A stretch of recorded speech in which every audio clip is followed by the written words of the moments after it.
Welcome to Masterclass, a collaboration between the virtual world diplomacy community and Brotherboard's Diplomacy Dojo.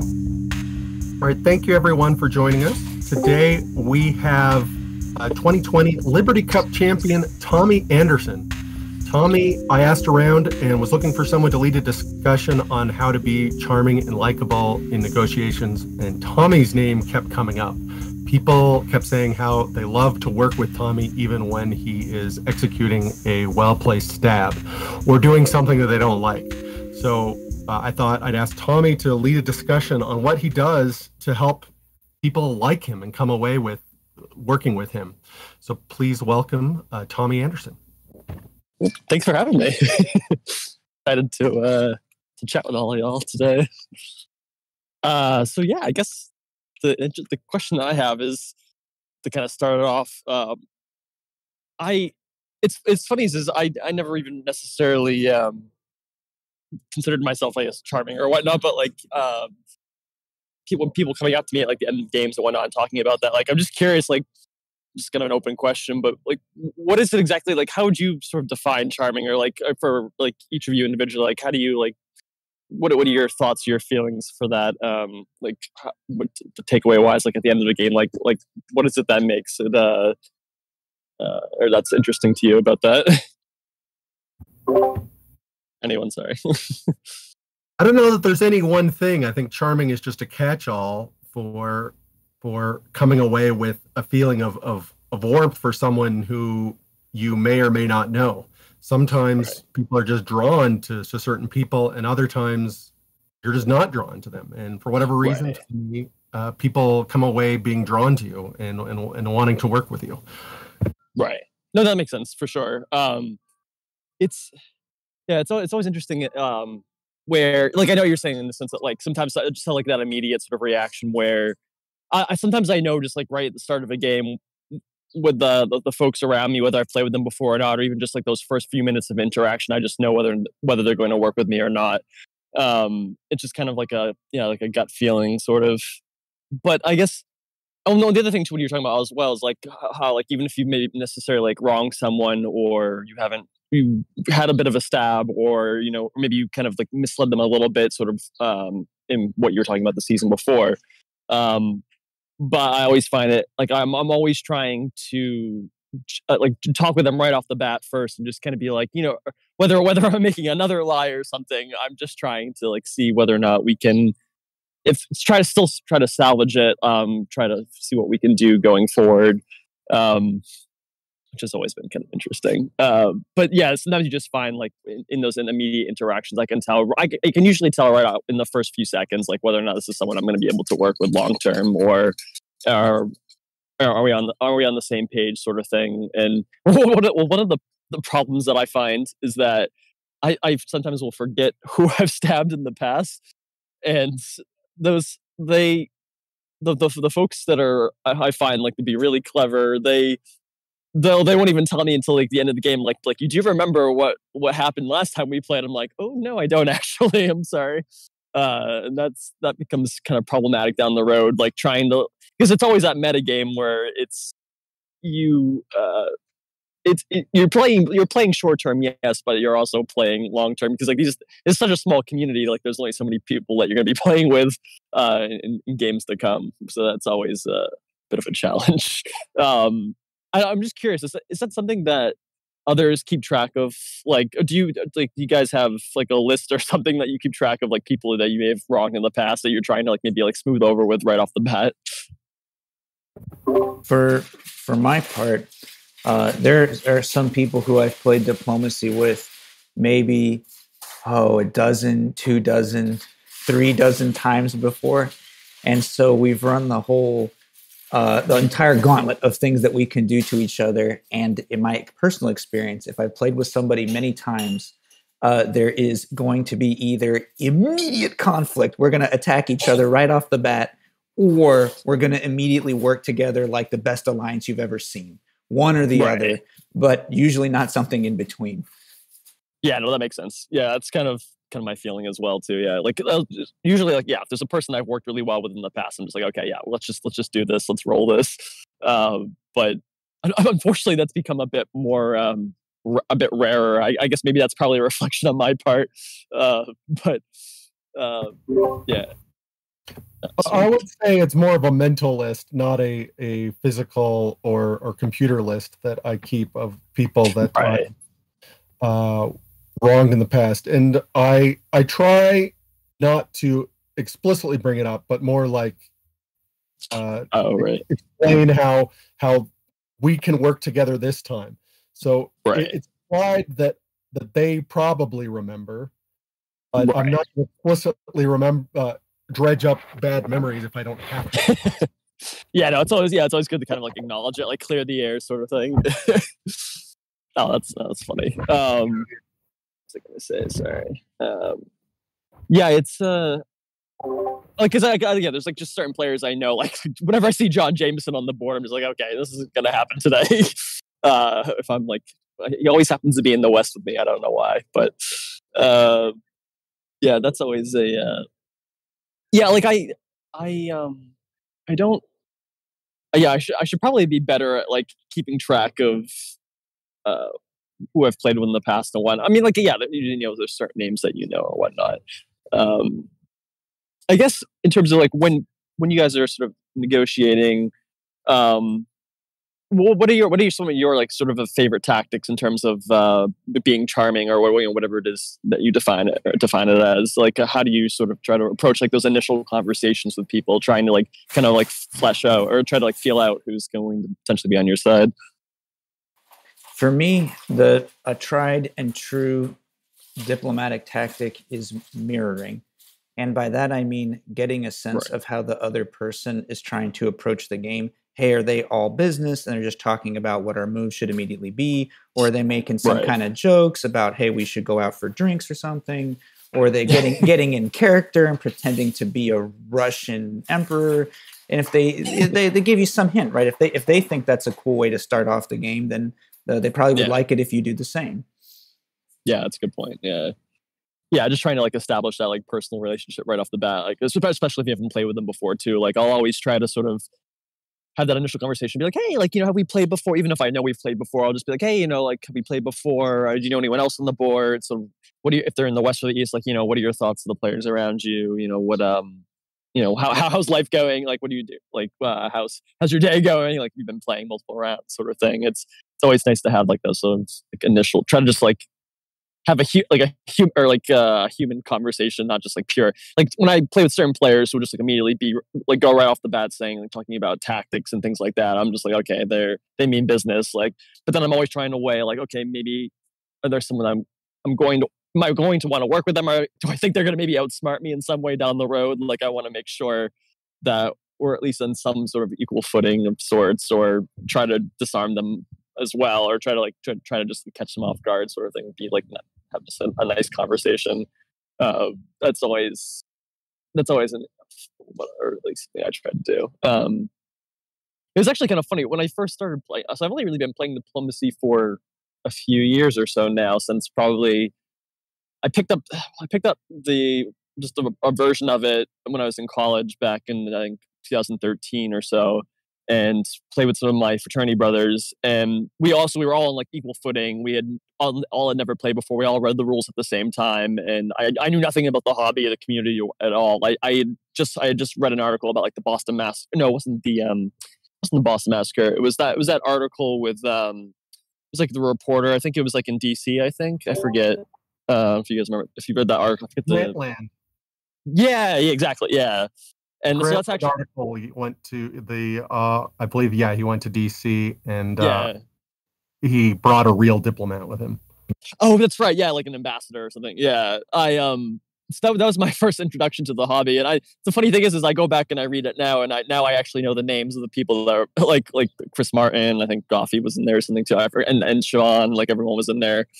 And I was like, this sounds really fun. Like this is my type of game. And so then I just went to the Boston Massacre.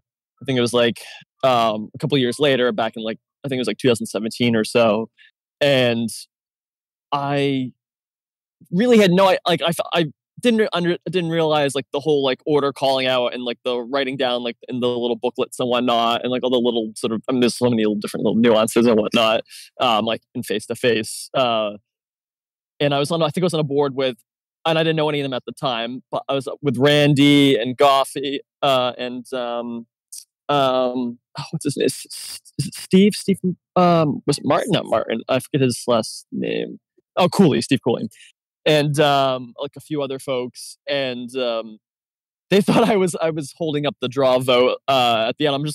I think I was playing Turkey, and I had, I think, like 8 dots or so. I think we were in like 1907, 1908 or something, and they all thought I was the one holding up the draw, but it was actually Goffy, and it was just, I don't know where I was going with this, but what was I talking about before that? Sorry. This is also my other thing too. In diplomacy, I go off on random tangents and not really keeping track of my thoughts. So I've heard you say you've done improv before, and yes, recommended that to people. Yeah, for sure. In college I had an improv troupe. I was called this is terrible. Don't judge me for this, but I can one that came up with the name. It was Snorkeling with Stephen Hawking. It's a terrible name, but that's I've always kind of enjoyed that sort of like on the spot, like sort of like the creativity, like the spontaneity, like the creativity, trying to like just trying to like get an improvise, come up with something kind of fun on the spot. And I kind of find that a little bit too in negotiation. That's one of the things that I tend to do. Like I'm always trying to think of trying to like I find that I've always been kind of good at sort of like kind of pivoting or like changing the narrative of what I was talking about beforehand in a way that they still actually kind of believe me, which is probably not a good trait to have, but it's I guess it's helpful for diplomacy, which is nice. Oh, you do think it's not a good trait in general, but it does serve you well in diplomacy? Yeah, meaning like I hate the fact I hate lying to people in the game, but like I understand sometimes it's a necessary like tactic. Like you have to, if you just want to be able to do well and to be able to. What I find myself doing sometimes is my biggest problem. The thing that I'm always been need to improve on is unnecessary lies. Like basically, just saying something in the moment that just gonna definitely like what after you say it, it's going to come back to bite you, and you're just like, there's just no reason to like say that because it's not going to serve you well tactically that like going forward in the game. And then if you do it to everyone, and then sometimes I'll do it like to multiple people around me, and then it really shoots me and like or bites me, comes back to bite me later on because then I just can't. Then I've soured the relationship with everyone on the board, and then also potentially in future games as well, which is unfortunate. So what are the rules of improv that have helped you keep the conversation going also in diplomacy? Oh, that's a good question. Well, I guess there's like, what is it? There's a bunch of different ones. I guess like there's always the rule of 3. Like you're always like in improv, it's sort of like you have like I guess this doesn't really have to do with diplomacy, but well, maybe it does. Like sort of you're setting the scene, you're getting the who, what, where, when, how, why, all those fun things, and then you're creating what's it's called like the game. Basically, you're creating like the hook or sort of like the pitch, people like getting someone interested in, and then there's the flip. Basically, at the end of the rule of 3, where basically you turn on its head, or not its head. What do you call it? Just kind of like completely turn the whole thing upside down. I don't know necessarily how that applies to diplomacy. I guess how. Well, it sounds like it could apply. So explain to me once again what the rule of 3 is, and sure. Because creating a hook certainly sounds applicable. Like you right. get people interested in your plan. Right. Yeah, exactly. Like trying to establish. Well, I guess in diplomacy, it would be more sort of like what we were talking about before, where you're establishing that personal connection, whether you've played with them before or you're just kind of shooting the breeze, or whatever we call it, with them. Like kind of have that initial connection with them. And then, like you said, like get them interested, have a sort of a hook or so, and then just like furthering, I guess in diplomacy, furthering that plan and then just really executing and trying to make sure that you're all continually on the same page and that you've established, what are your interests in this game going forward? How can I help you? How can I help you get achieve what you're looking to achieve in this particular game? Or, did someone on this board piss you off before that you want to get back at? Maybe do you want are we in like the final round of a tournament? Do you want to make sort of a top board or something like that? You want to really have that initial connection, understand what is it that is motivating them to come down and sit down and play for 8 hours or however many, whatever the time limit is or whatnot for that particular tournament. So you want to you want to always try to understand what everyone's thinking, and try to make them think you're thinking something else that you may not necessarily be thinking, just always trying to control their thought process, basically. It sounds very manipulative. So is the rule of three rules, or is it that there is something magical about the number 3 in improv and maybe in diplomacy? Yeah, I guess I'm not necessarily sure how it would translate to diplomacy, but yeah, like rule 3 is more of just kind of like it's a whole sort of like setup, continuation, and then let the games begin. Like create the humor, find like the humor in the scenario that you've just created, and just push it to its max, basically. Well, what about the yes and rule? Oh yes, yeah, never negate. Always. That's again the whole continuation aspect. Like you're just constantly trying to further the scene.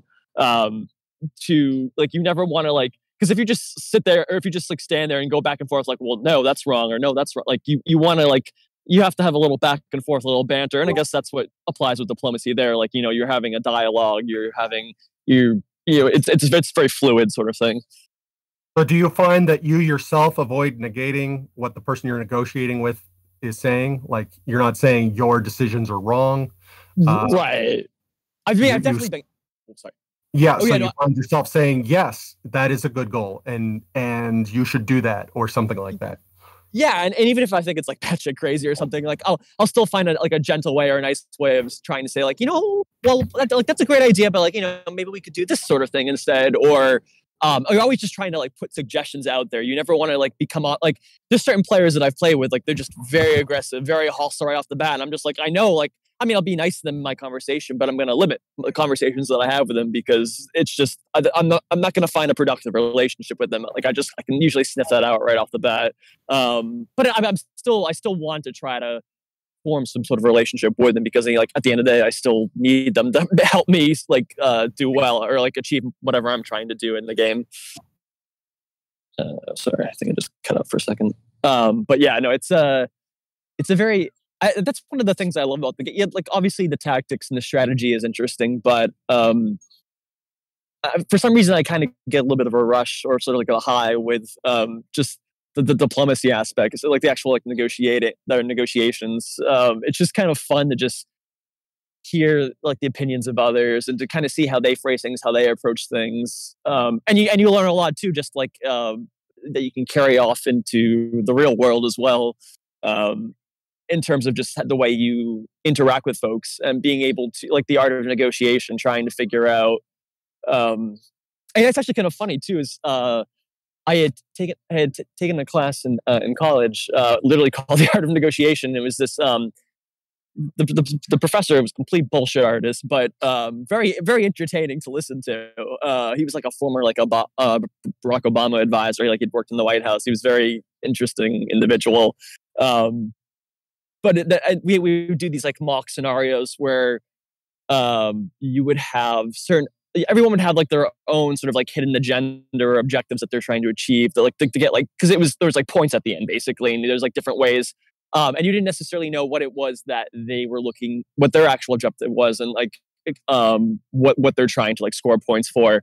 And I think the very final one that we did, it was a 6-way 6-party negotiation at the very end, and it was an all-day thing. We had a 5-hour conversation, and it was very similar to diplomacy, where we would go off, pull someone out into the corner, face to face, and try to hear, figure out okay, well, you had this conversation with this person, what do you think they're looking to get out of this? And you'd kind of go back and forth. And it actually, I never really thought about it, but it actually reminds me quite a bit of diplomacy, which is was probably what attracted me to the game in the beginning. The tactics itself are fun, but I just like the what's funny is because I'm actually kind of a bit of an introvert, so it's kind of funny that I was drawn to the sort of that that like personal negotiations and whatnot.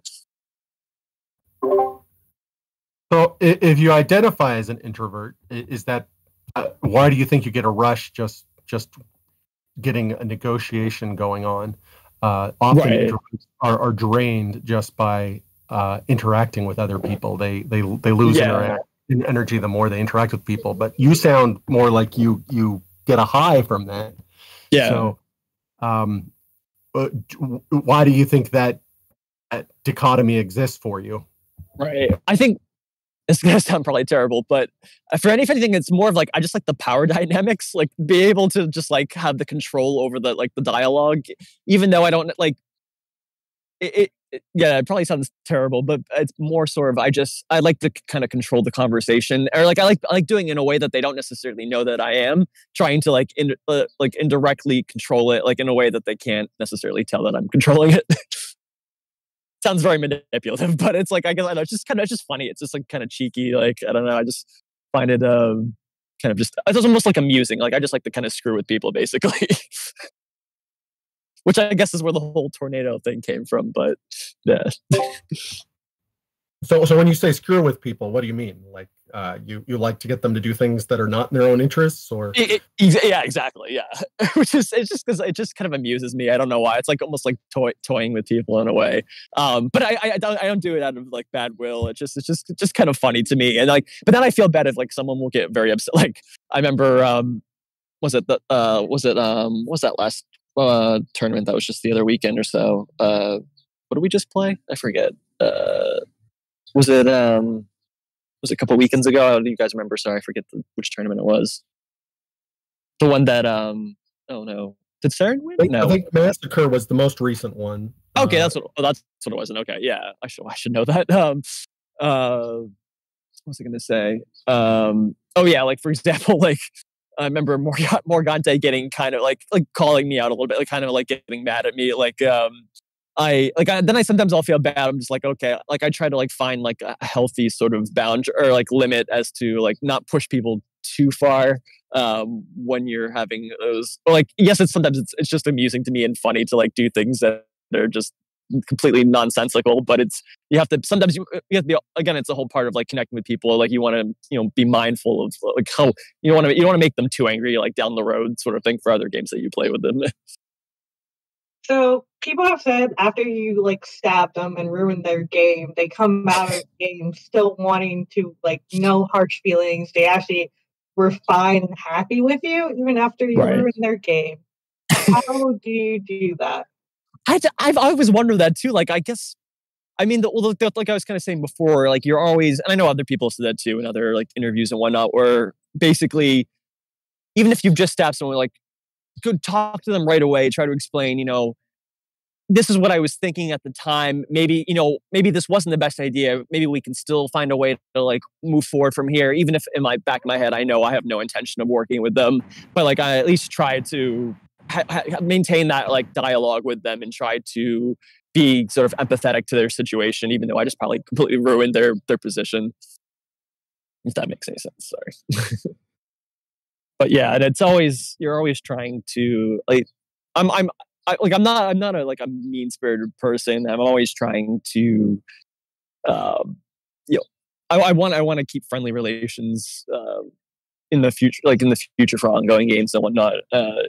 My like when I do a stab or something like that, my intention is not to annoy them or it's not out of like ill will or out of malice or whatnot. It's what I was thinking at the time that I thought maybe will help me in the long run in the game, or I was maybe trying something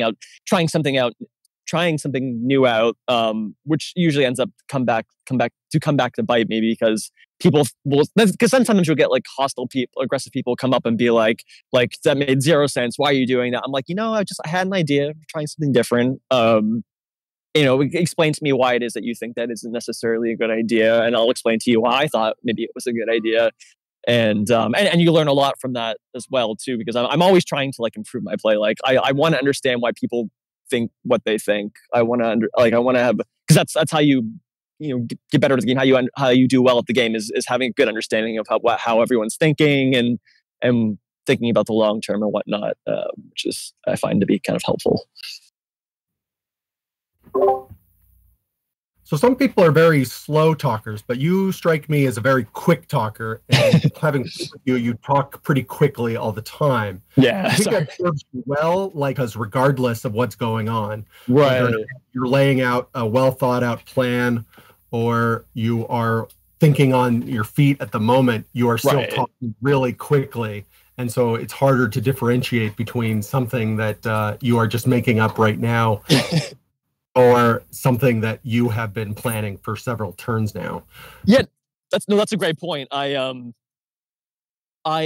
definitely, like, even though sometimes I'll know in the moment, I'm just, like you said, just like making up on the spot because I have no idea what, like, I'm just trying to catch them up. Sometimes I may even be able to, I may be trying to take a particular player away from talking with another player, just try to kind of like separate them or isolate them or whatnot.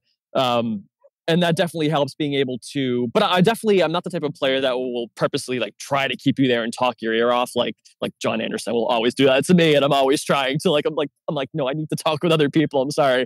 But that definitely has helped me on many occasions where I don't necessarily know what it is that I want to propose, but I'm just trying to just quickly get their ear and just have like a, and even just like the tonality too, sort of the like inflections in your voice, like you're trying to come off as sort of like nice or sort of like calm or like very supportive in a sense. And I think that's definitely helped me a little bit in some of those just like very quick conversations, especially.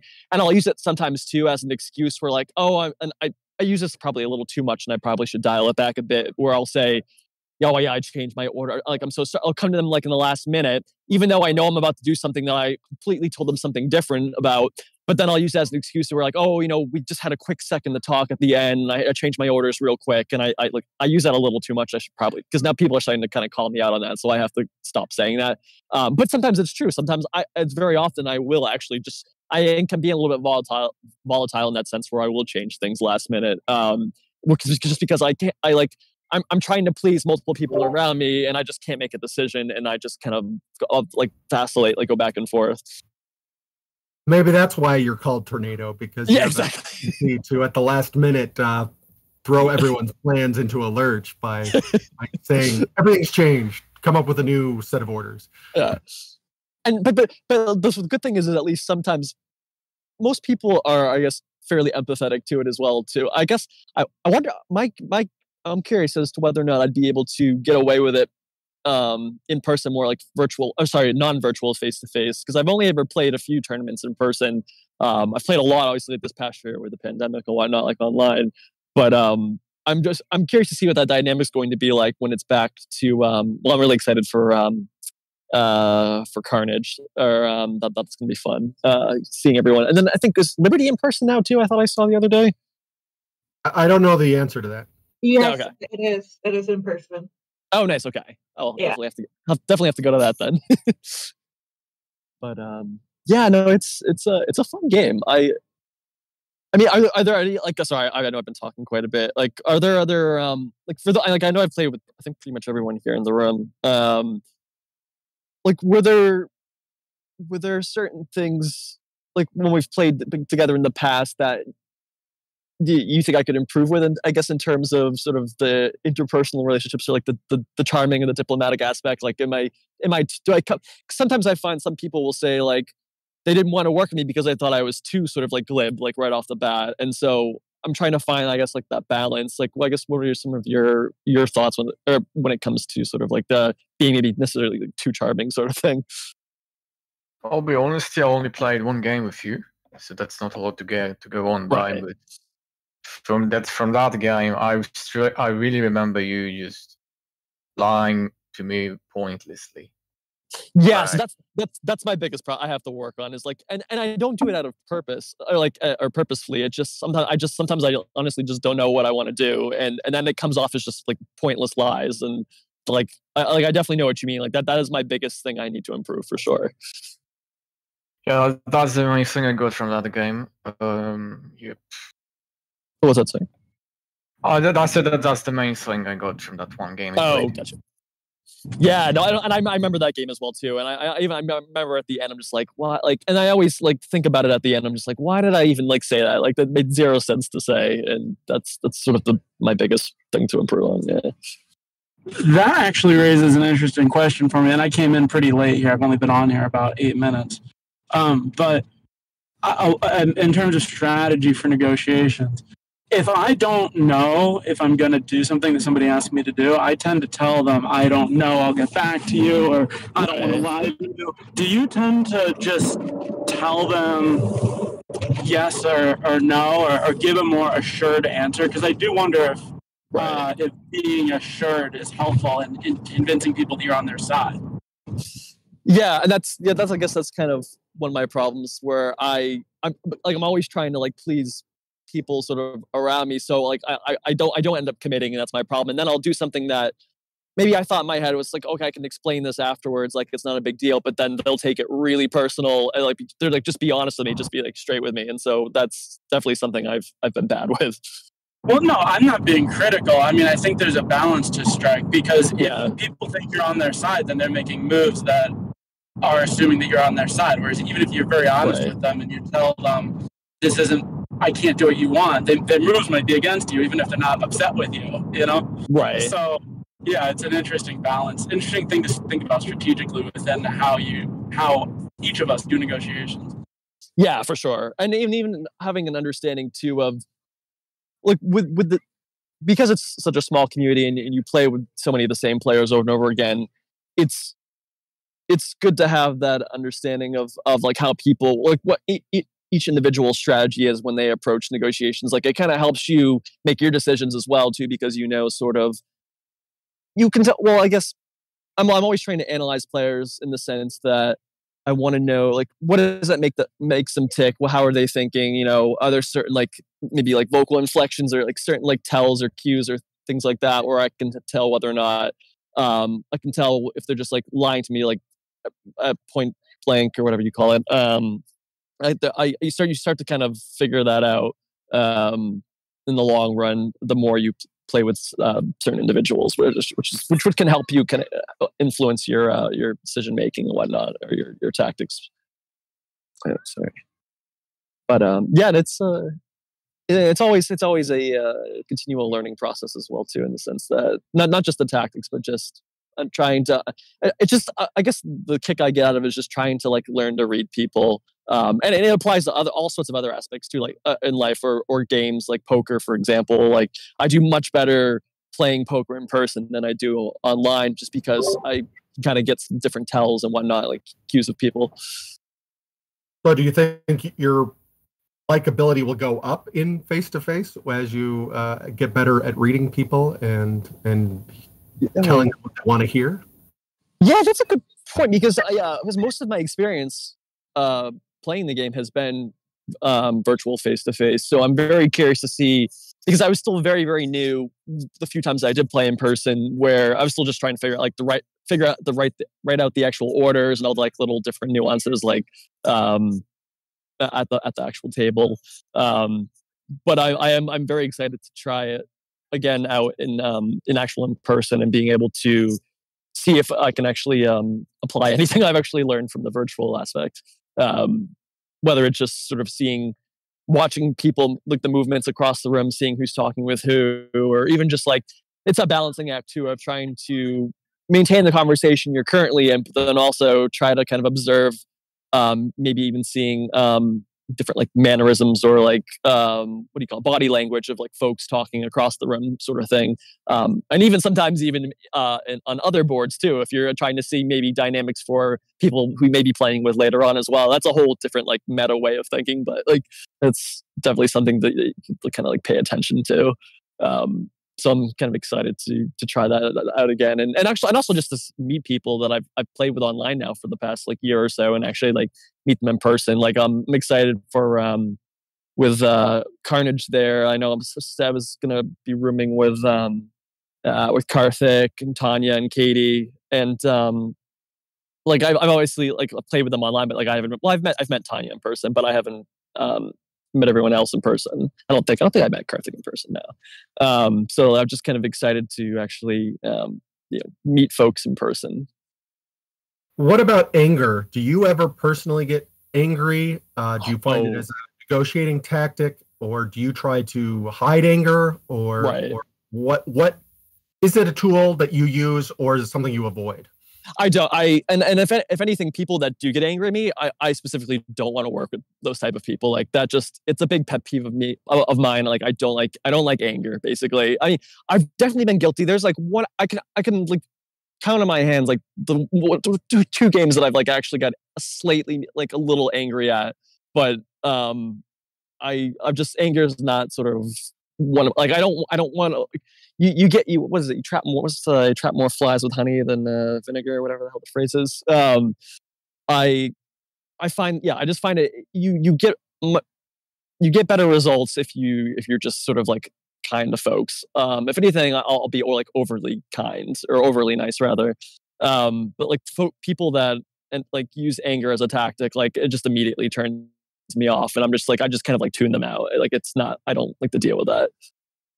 I don't know if that's a similar kind of opinion. Because I know there's so many different personalities in the hobby. Like everyone has a very different, unique approach to the game. Even just like from a negotiation standpoint, not just the tactics. So that's always interesting to kind of learn. Yeah, it is something that I think about a lot, because on one hand, I have definitely negotiated with people that say something like, "I can't do that." Right. Doe will get angry at me, and I don't want to deal with their anger. Yeah. And I think to myself, well, maybe I should spend more time getting angry just so people stop me. On the other hand, some people sometimes go into a game saying, "I will never work with John Doe." He used it last time. So there is a balance, maybe, but you should come out on the balance of never get angry if you can at all avoid it, because it's all for fun. But exactly. I do wonder if sometimes I should get a little bit more angry just to keep people from stabbing me. Yeah, no, I've wondered the same thing as well too, where I'm like, well, maybe I should be a little bit more aggressive here. Maybe like I'm not getting my point across. And the two times that I actually kind of did do that was because I was just out of pure frustration. I'm just like, look, like you're doing A, B, and C. Like, okay, maybe I'm wrong here, but what you're doing here makes literally zero sense. So, can we please figure out, like, I would be like a little bit hostile about it, but like, it's very rare that I'd ever sort of like take that approach. I try to have sort of friendly relations, but I like you said, I've always kind of wondered that too. I'm like, maybe I should just be a little more aggressive here to get my point across.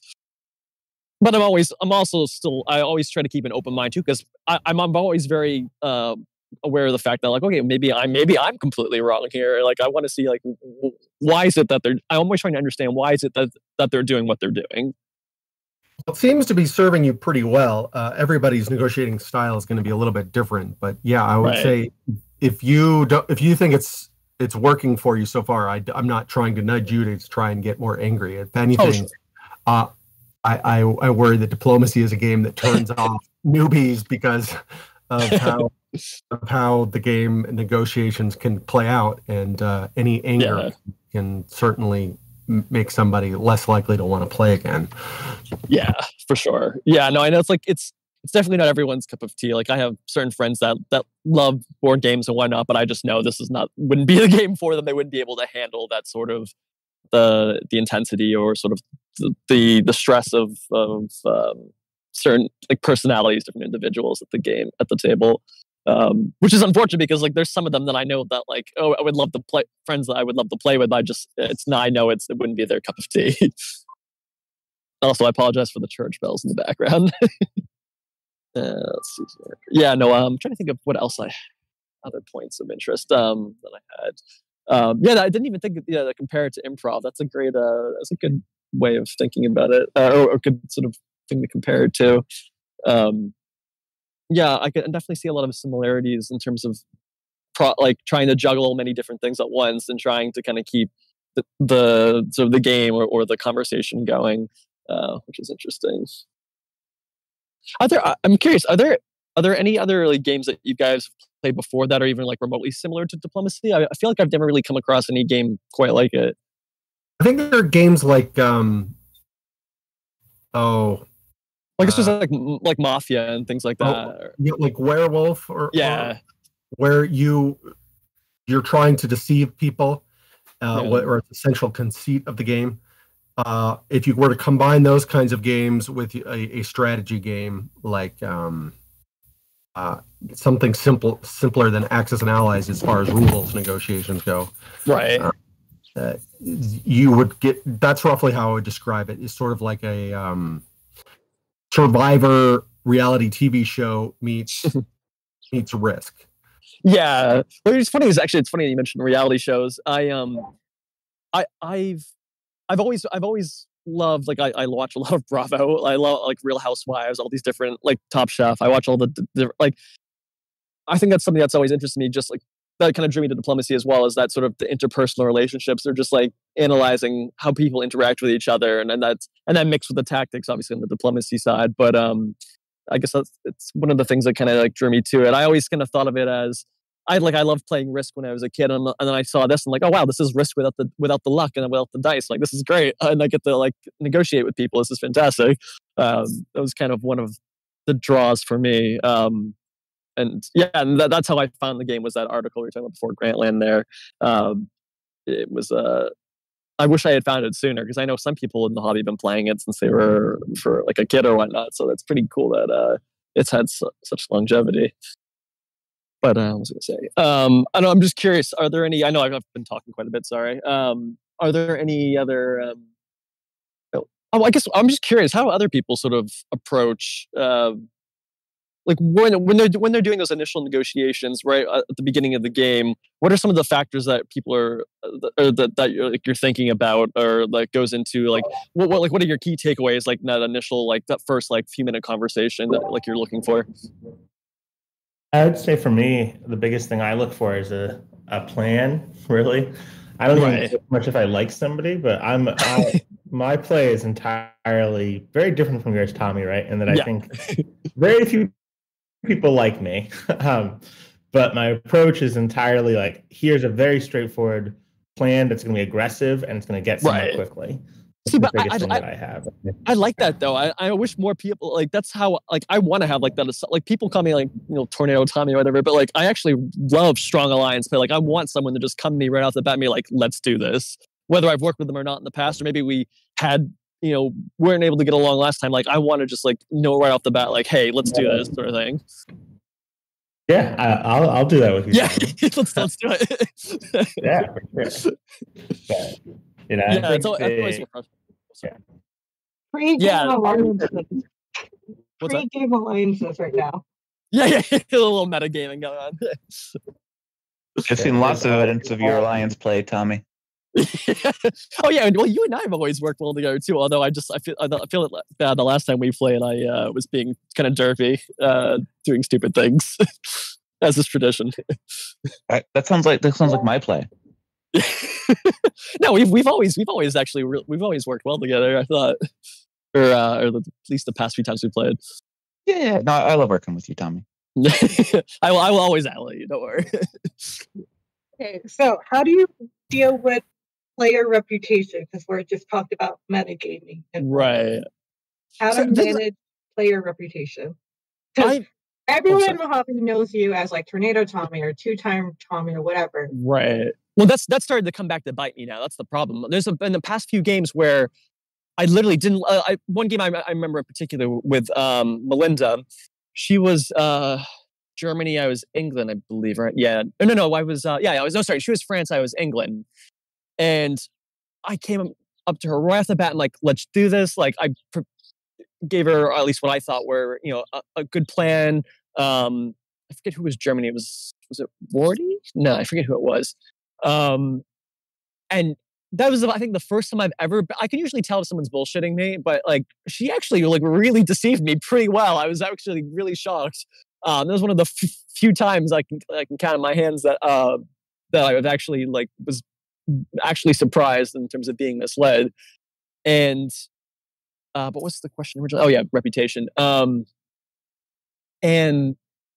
I approached her with what I thought was a very solid plan. I was very honest, and even though she kept attacking me, I was still continually honest with her.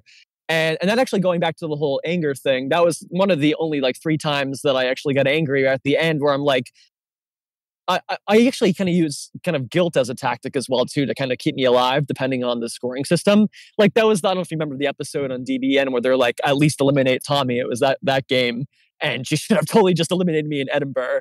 and I was just I used anger as kind of and guilt as sort of a tactic there to just like, look, I'm like, my units are yours. Like what do you want me to do? Like, you are like you're stabbing me for no reason, but it was a good reason. But I'm going to say that there's no sense for what they're doing, because obviously I want to stay alive, and it ended up working out. Like, they kept me alive, and I got, I think, like was this massacre or something? I think, yeah, like this, and I got like 6 points out of it or something, and put me in like 6th place or something. So I was like, all right. So sometimes it does, like, I'll always use it as like a last resort. So like if I'm being like kind of like mad or like trying to like induce guilt or something like that, that's because like it's like out of desperation. So what are your thoughts on small talk? Do you try to get a read on a person on whether or not they want small talk, or do you always do it, or do you never do it? Because I have a hard time telling if people want to talk about their personal lives, but I find that the people who have the best alliances have talked about their personal lives. Yeah, that's a good point. I don't typically do it on like one-on-one conversations. If I'm in like the main lobby and people are just kind of waiting around, or like I usually only end up doing that when I've really got no play left at all. Like, I'm on a couple of units and I'm just there for the fun of it at that point. Usually if like I'm in the running for the top, or just to continue to make progress in the game, I'm usually pretty focused on trying to think through the tactics and whatnot, and try to like have those tactical discussions, and trying to like kind of jump in to speak with as many people as I can. But generally, if I'm not doing very well, or only have like a few units or something, then I'll typically do more of that small talk. But sorry for the sirens in the background. But I know what you're saying, like, yeah, in terms of alliances, it is good to have that. It helps. Oh wow, sorry. It really helps to have that, to kind of form like that personal connection, just to try to have that, like, kind of build more of like a personal relationship with them. And I find myself doing it more with people that I've played with in the past, that like I know I can work well with, or if we're already in an alliance, if we're already on the same page, and we know what we're doing tactically, then I'll just have a little more of like brief, like more casual conversation with them. But like, typically if it's a player I haven't played with before, or there's a lot of like tactical things to think about, then I don't usually kind of do have more of those like small talk conversations. I just personally find like having small talk usually helps create a bond, especially when you're trying to live with someone, because then it makes you more humanizing. Yeah. And it creates that context with that. I feel like it definitely helps for that, for sure. Yeah. Like, and sometimes I will use that in the sense that like maybe if it isn't a player I haven't played with before, maybe all the more I'm trying to have that more, like a little bit of that small talk to form like a little bit more of like rapport. What do you call it? I like to have like that personal connection. Like it definitely can help with that, especially like someone that you're just meeting kind of for the first time. And I have a feeling in person, face to face, it'll be a lot more like effective too. Like being able to, I have a hard time remembering people's like voices. Like I'm much more of like a visual person. So it's, and that's come back to bite me in the sense that like I forget people that I've stabbed in the past. It's just because if I saw them in person, I would remember right away, and I would remember like what board it was and everything that we did. But virtually, it's a little harder for me, I guess. I have a harder time kind of remembering. Oh, you need to take notes. Yeah, exactly. Yeah, that's the thing too. Is if I actually took notes, I would probably remember a lot. I would probably do better. Maybe. I don't know how these ones actually are. In person, like, okay, so when I do face-to-face, I always do like game notes while I'm playing like virtual face-to-face or in person. I try to write down everything while I'm in the game, so that way, because if you do it post-game, you forget details, but when you do it in-game, you remember things. So when I do that, I also do profiles on the players I'm playing with. So I take notes. I take notes on things like what makes them paranoid, what part of negotiation do they like, do they not like, how are they negotiating, and whatnot. So when then I go back and if I'm playing with someone that I've already played before, I try to go back to my notes and see what works for them and what doesn't. That way I can like dip away. Do you mind sharing your notes on me? I'd love to. Later. I will get my notebook for that. But yeah. That's a great approach. One of the appeals, I guess, for me is that like I'm very much I like to be very spontaneous, just kind of in the moment. So I guess that kind of hinders my ability to sort of take notes on previous play. but I should definitely do that. That's a good idea. I do have notes on almost every one of you because I've played with almost every one of you here. Yeah. Yeah, I was gonna say I've played with all you guys. I think, yeah. Oh yeah, I definitely have. Yeah. So I have it on my phone. I was just looking at the list here. One of my questions is whether or not it's better to grab people and insist you talk to them, or be more reactive and come to the people. And right. The reason I worry about it is sometimes when I grab people, they go along with everything I say. I say, let's do X, Y, and Z. And they say, yeah, that's a great idea. But they don't do X, Y, and Z because it wasn't really their idea. It was my idea, and they were just going along so not to anger me. And I find that when I'm reactive, I'm much more likely to get what their honest plan is. But then again, I give up that opportunity to influence them, to go along with my plan. So do you have a preference, and what is your preferred style? I'm very much the same too in terms of reactive. Like I'm definitely that type of player. If you come to me like last minute and give me plans, like you just said, like not to anger them, I'll be like, yeah, that sounds great. Like at that point, I've already made up my mind probably. And but then sometimes too, like I'm also open-minded. Like I'm very willing to change things last minute. Sometimes a little too willing, and I'll do silly things sometimes. And by sometimes I mean probably most of the time. And I'm very much more of sort of the reactive play style. But if I'm already in like a very tight alliance and we're very much in sync, then at that point, like no matter what you say to me, I'm already going to do what we've already kind of like discussed with whoever my ally is. And at that point, I'm just going to use that conversation as a way of maybe trying to kind of try to hear out maybe what they're thinking of doing, and use that. So sometimes that's like it's good to use as a tactic to like be willing to go along just to hear what their plans are, and maybe you can kind of sniff out or try to get them to do a support that they shouldn't necessarily do, or try to figure out which direction they're going in, so you can maybe sneak in on the other side, sort of thing. So I'm always willing to talk with people, but I generally will have. I'm always a mix between. I'm open-minded. I'm always willing to hear what their plans are, but I generally have at least some idea of kind of what I want to do going into it. So hypothetically speaking, time is running short. Somebody who you're planning on attacking comes into a room with you. How do you play that? What do you say to them? Do you just talk circles around them, or do you?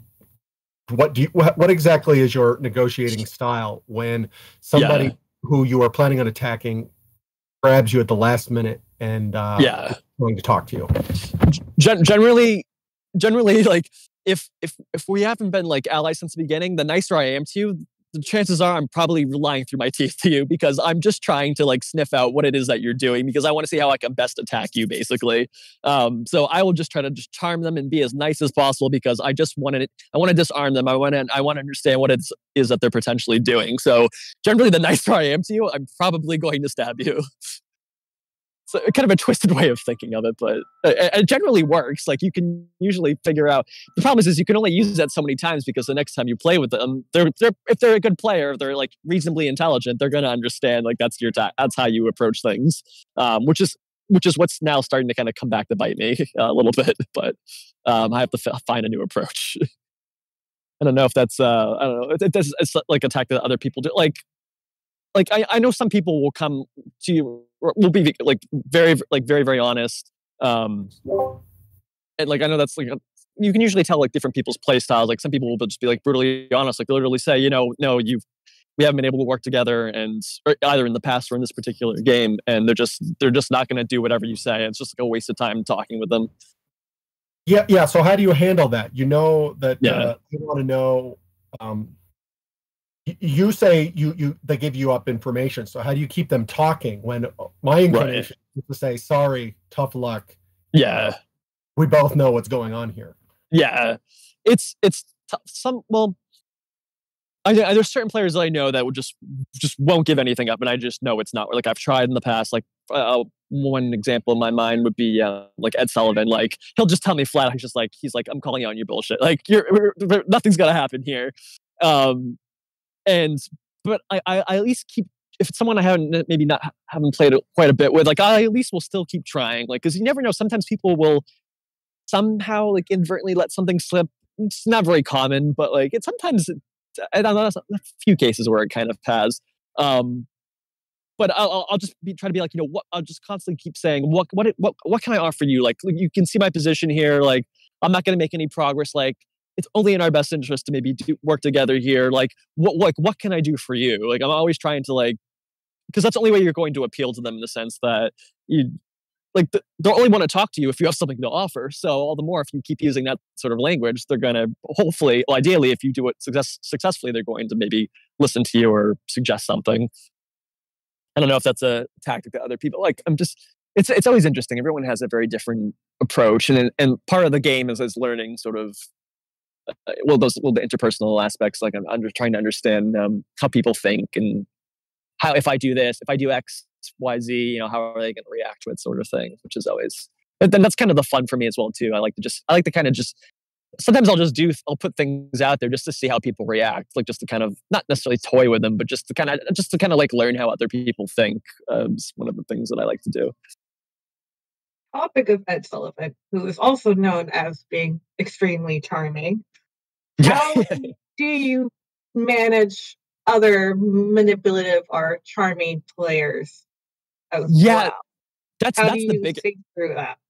That's the biggest challenge because we both know what's going on. And that's like, I remember the first time I played with Ed, we both literally just kept lying to each other back and forth. And we're just like, well, why even bother? We both said to each other, like, okay, why are we even talking? Like, we know we know what we're both going to do here. Like this, it was just kind of like amusing at that point. It's like, you're both kind of like in on the joke in that sense where you both kind of know what the game is and you're just kind of laughing at each other. If anything, it's more just like, becomes just sort of a friendly competition at that point where it's just like, all right, well, there's no point in talking tactics here because we know we're gonna just completely lie to each other. But yeah, he's definitely one of the more interesting people I've played with. He's very, very good at the charm. I'm trying to think of other. There's definitely there's a lot of talented people in the hobby. Like it's because generally, like if you're not really good at it, you at least from what I've seen, they tend to just stop playing. I guess I don't know. So some people keep playing and playing. Like, I'm certain by no means am I that great. Like, I understand, like, I'm much better at gunboat than I am, which is funny because I do really well at sort of the charm, like the negotiation aspect. But like when I actually have time to think things through and do it on my own and just look at things objectively, I do way better at gunboat than I do face to face. I don't know if other people kind of had that or similar opposite experience. So, because you have this willingness to change your plans at the last minute, do you think that makes it harder or easier for you to keep information a secret in that when you are talking for, say, 15 minutes, what you said 15 minutes ago might not have that strong relation with what you actually end up doing. So when you are negotiating, you're not giving away a lot of information? Yeah, I think that's definitely, the key part of it where I never really, when I have conversations, I'm not, unless it's someone that I'm like been working with right from the beginning and we both know like we're going to be together to the end. I'm very non-committal in my conversations, and then that definitely helps too, where I can maybe try to like spin something afterwards, or if I did something that I didn't tell them I was going to do, and maybe backtrack a little bit. So like that willingness to like not necessarily commit is definitely a big part of my play, and I think has helped me get away with some of the shenanigans that I've done tactically before. But then it ends up really annoying players who are very committed, like committed and want a solid plan and want to just like know what's going on. And so then I find that I have a harder time trying to like kind of work with them going forward, or just like they're very unwilling to like trust me at that point, because they can kind of sense that right off the bat that I don't necessarily want to commit. I don't know if that's something that I don't know what the consensus is like player wise, what people who like the type of player that people prefer to work with. I would imagine most people want to play with someone who just like is honest with them right off the bat. They know their plans. They're very like sort of in sync. But like I find the players who are more like charming or like more like Ed sort of thing are very willing to are also just have that sort of mentality of like maybe not necessarily not as committed, or like very willing to like open to sort of changing plans and be very have like dynamic play. No, can you guys still hear me? Sorry, I don't know if I'm still connected here. Yeah, I mean, That's at least like when I started the game in 1901, I just asked people around who are my neighbors, like how do they see this game going, right. And if it's aligned with how I see the game, and I would like some kind of commitment because I'm willing to offer the same. Right. And if they're kind of wishy-washy, I will start looking at them a bit in a bit like in a worse look. Yeah. Not necessarily means that I will not work with them, but it's less likely. Yeah, no, that makes sense. Yeah, and then that's where it's come back to bite me in the sense that like, even though I want to have like a very strong alliance, be like very be very committed. My problem is I get a little paranoid, and then I start questioning what their intentions may be, even if they really do want to directly work with me. So that's the kind of the challenge too. And then I end up doing silly moves that ends up annoying them, and like you said, being kind of wishy-washy, and then they don't want to work with me at all in the game, unfortunately. So yeah, definitely something to improve on. I mean, I would love to know, how do you get away with that though? I honestly have no idea.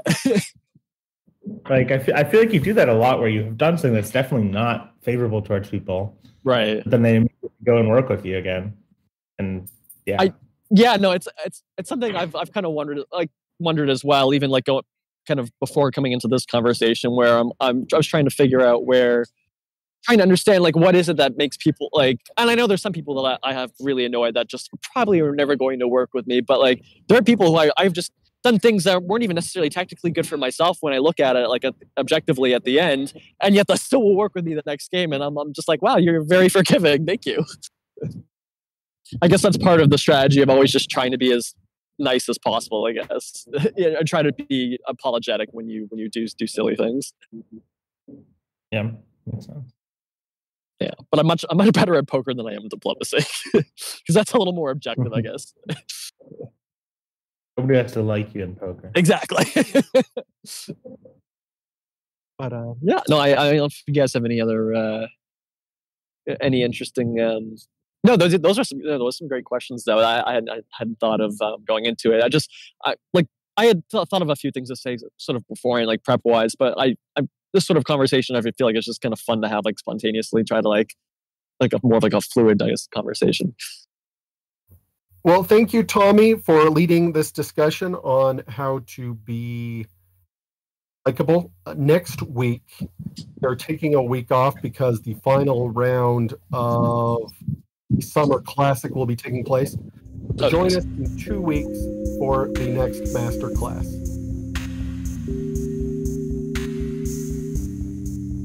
You've been listening to Masterclass. To participate in future Masterclass sessions, please join the Virtual World Diplomacy Community's Discord server by following the link in the episode description. And remember to subscribe to the Diplomacy Dojo podcast for Brother Board's Dojo, as well as future Masterclass recordings. Thanks to Frederick Larden for the music Robot is Chilling, used here in our intro and outro.